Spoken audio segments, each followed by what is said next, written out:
Ayun mga kawild, sa pag-iikot natin dito sa lugar na ito, may nakita tayong talagang naintriga tayo at natawag yung pansin natin. Kasi naalala nyo yung bugtong na isang prinsesa nakaupo sa tasa, yung kasoy na sinasabi yun lang ang prutas na mayroong buto sa labas. Pero ito, papakita ko sa inyo at halika.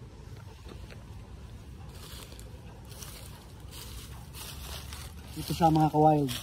Ito yung prutas niya at ito yung buto. Yan, prutas, buto. At ayon sa pag-aaral, at habang tayo nagla-live dito, may nakita tayong bush turkey. Ayan. Sila yung wild na turkey dito. At balik tayo mga ka-wild. At sabi sa ating pagsisiyasat at paghanap ng ng iba pang source, itong puno na ito ay napaka-rare at dito lamang sa tablelands makikita.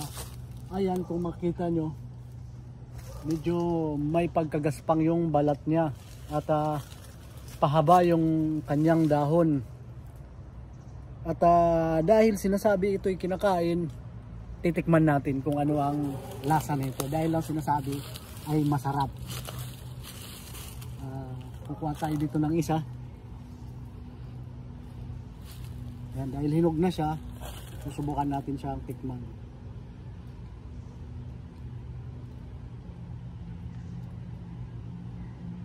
Hindi siya ganun katamis at para siyang jelly ace kasi napakalambot.